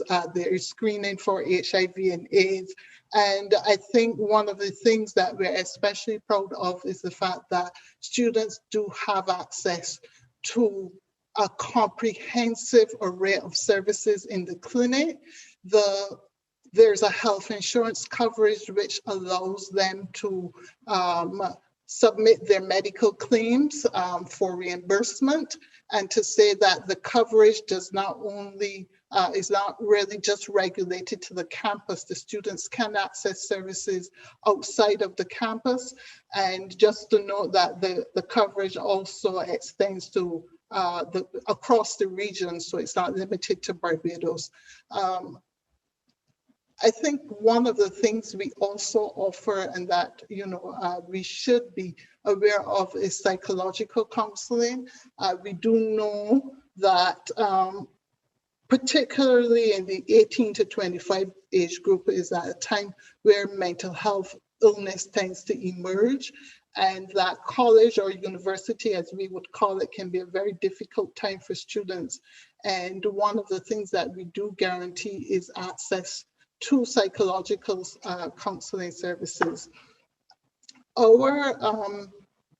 One of the things I maybe want to implore you and to ask you to consider as we try to create a diverse learning environment for students is for maybe you're helping us to enrich the learning environment. Certainly students need access to experiential opportunities to learn about the professions that they're interested in, opportunities to gain practical experiences that will make them work ready. And so I'm asking perhaps that as we continue this dialogue, perhaps we can look at ways that you as professionals in your own field can offer possibly mentorship to our students. And of course, you can learn more about our mentorship program if you go on our website, which is www.cavehill.uwi.edu/student services. And you will learn more about our internship program and our mentorship programs, and we're happy to have you engaged in that way. But apart from that, we also do offer opportunities for students to learn more about their fields or the opportunity to develop personally. So in areas of psychoeducational programming, if there is a way you can be of assistance in terms of just offering overall kind of support to our students, we would be happy to engage you to learn more about ways in which you can help us create experiences for students to grow. We do know that learning takes place outside of the classroom, and we do try to provide a very rich learning environment where students have access to other types of learning activities. I'm not sure, one of the things I also wanted to do was to talk a bit more about our safety nets. And I think one of the things to know is that maybe one of the main barriers to student success is that of finances. And certainly as we have seen more and more natural disasters, and quite recently the public health disaster, COVID-19, more and more people have lost their livelihoods, and this has affected people's ability to finance costs related to school. And so I wanted to not only let you know that there were scholarships available, but to more or less make an appeal for those of you who are in a position to, or those of you who know of others who are in a position to maybe consider, as you have a look at the scholarships we have available to students, maybe consider ways in which you could become part of that funding for scholarships, as well as funding for to help finance our safety nets. We do have a student hardship fund, and we do also have an Adopt a Student fund, which really are safety nets to help students who encounter crises or who have emergent financial needs that they did not prepare for. And so any other questions, we do have a very comprehensive website where you can learn more about the services we offer students, and I'm happy to answer any questions after the conversation is over. Thank you, Ms. Lynch. This question is for Ms. Jordan. We're coming to you, Ms. Jordan. As a prominent university, how do you expose and encourage, let's say, students in the newer secondary schools who may be less likely to attend a university institution, a tertiary institution, because of family history? No family member ever attending the college, never been exposed to the benefits of furthering their education. Is there a place for UWI to break the cycle? The University of the West Indies is for everyone. is for everyone. So because you never had anyone in your family who was able to attend the university, do not be disheartened. We have a place here for you. Now, sometimes you may have a particular career in mind. However, you do not have the qualifications. That is, you mentioned the newer secondary schools, which says to me that perhaps you have not done KIT, which is higher level education. But we have pathways at the university to get you where you want to go. I'm going to go with medical sciences. So take, for example, you come directly from a newer secondary school where you did your sciences and you're interested in doing medical sciences. Now you have upper level qualification, which your newer secondary school does not offer. You did not go to our community college which would afford you the opportunity to do an associate's degree. We welcome you in our Faculty of Science and Technology. So immediately you leave where you are at school, you come into our Faculty of Science and Technology, and we take it from there. You go in, you do your level 1, you do the courses that you must do in order to make you eligible to be considered for transfer. And you see how you have gone from one direction into the other direction, into the career in which you really want to get into. So with that being said, there is a place here at the university for everyone. No matter your qualifications, we will work with you and we will gear you into where and what it is you really want to do. Thank you, Ms. Jordan. And we also, Ms. Jordan and the team from CERU, every year do some school visits all across the island. And we also have campus open days where we bring the students into the campus community and they get to interact with the members of the faculty from across the campus and all the different students and so on. And so the exposures there, we are even tackling the students from as early as primary school because we also bring them into the campus community. And so definitely we're working with these students. We are quickly approaching the time limit for this event. In fact, we passed the time limit. But before we close, I'm going to invite our deputy principal to address the matter of how you can contribute in relation to funding and so on, and distribution of funds and so on. Thank you very much, Registrar. So very quickly, the Office of Business Development is your entry point into giving to the KFL campus. So Dale would have mentioned earlier about if you're interested in having a scholarship, maybe in your father's name, your mother's name, maybe you want to have a scholarship maybe in your grandmother's name. The Office of Business Development can help set that up for you. The ways that you can give to the campus for scholarships relatively easy. You can use your credit card, or you can do a transfer payment. It's not that difficult at all. All you have to do is send an email to Office of Business Development at kphil.ue.edu, and they will help you structure your contribution to the campus in the area of scholarships. Now, in relation to business development and businesses, then it gets a little bit more interesting, and then that's where the Office of Business Development can help structure that agreement. Whether or not we will want to have some type of partnership or some other type of relationship, but either way, we have very flexible ways of dealing with our investment and private sector partners. So it's just a matter of getting in contact with the campus, and we'll help to structure your engagement in relation to giving to the UWI KFL campus.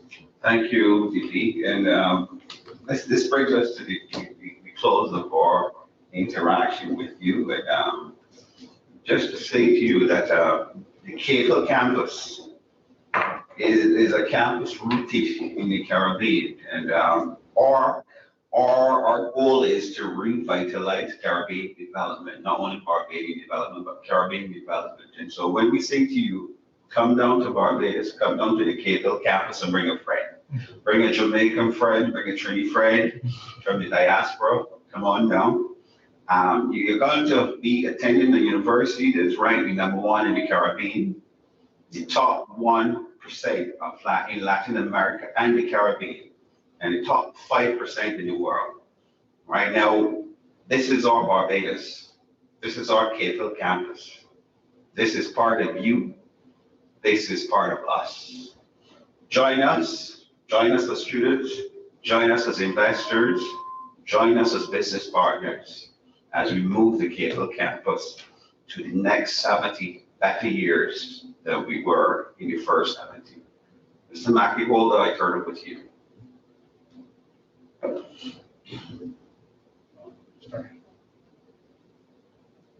You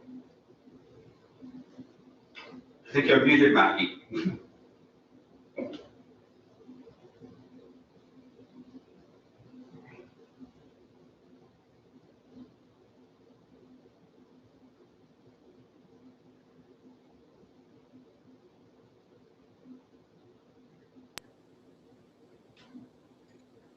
Thank you. Sorry about that. This has been a wonderful evening, and I know that we're just touching the surface. I can tell you that the diaspora is excited. They might not have shared a number of comments, but I will certainly share one with you. I am very impressed with what the university has to offer. Today's webinar is truly an eye-opener for me, especially its expansion beyond the Caribbean and the various disciplines being offered. And I assure you that that is only one of the several comments that I have been receiving. This is the start of what we intend to be an ongoing engagement between certainly us at New York, and I'm pretty sure that other missions and consulates will follow, and the KFL campus. A number of programs, specific programs have been outlined, and I will follow through in time. Certainly, you've had questions on the oral history project. The diabetes initiative is one I'm sure of interest to many. I see that the nurses from New York are on, and doctors, so I know that there will be follow-up on that. As well as the Child Care Development Center and the UNESCO Heritage Project. And there are other areas we will definitely be following through. So it has been very interesting. I expected no less from the distinguished panelists, faculty, and all who make it the Cave Hill campus of the university. As I would have said, the university stands supreme in the Caribbean for all it has done and all it continues to do. And my own feeling, of course, is that certainly in terms of Barbados, the Cave Hill campus has to be at the center of future development of our country, not only in terms of learning, but in terms of assisting government and governments in the way forward strategically based on empirical evidence and assisting in numerous ways, some of which you do already. The other thing I want to say is that I look forward to continue to help you publicize what you're doing there. I know you have a lovely website and all, but I think these kind of conversations are beneficial. And I think, as was referenced in the note I just read, there's so much that you do that isn't known. And as is always said, I want you to come out from off the hill and come among the diaspora and all other people. And the Barbados Consulate General at New York stands ready to assist in every way, because I really do believe that the work you do and will be asked to do in the future will be game changers for Barbados and the region. I want to thank everyone who participated in the presentations, starting from Sir Hilary. I want to thank Deputy Principal, Professor Moore, and all his team for being here physically and sharing the information with us and answering the questions. Everyone has been wonderful as expected, but you must forgive me if I single out two persons, Miss Patricia Atherley and Dr. Yolande Cook, who have been the point persons with me over the last month. Over the last month or so, this conversation actually began because Patricia actually attended another session that we had, and we just started a conversation, and it was like, how could we help? So I want to thank them for being very responsive, which is not a usual thing either in Barbados or New York. Being very professional, and at the same time very congenial. And that is how it has been with everyone that I have had conversations with, Dr. Connell and all the others, my friend Chelsea Level. And I want to say to wrap up, let us continue the discussions. We stand ready to assist in any way possible. And I look forward to seeing the university go from strength to strength. The diaspora wants to help. Let us allow them to be part of the change. Good night. Thank you all. It's been a wonderful occasion. Stay safe. Interestingly, last point, this is taking place in the context of Caribbean American Heritage Month. We all know the significant contributions of Caribbean people to America. And maybe this is an aspect of interaction that the university can also take up. It has started from very harsh conditions out of slavery and Barbados being at the center of the transshipment of Blacks in particular to America. But the Barbados association with America is fundamental. And we need to reinforce these things because it is all part of pulling things together and having people understand the importance of an institution like the Cave Hill campus of the University of the West Indies. I want to thank you all. Thank you for your time. Thank you for sharing your knowledge. And I look forward to some benefits coming out of this. Have a great night. Everyone stay safe. Get your vaccines. Good evening, colleagues.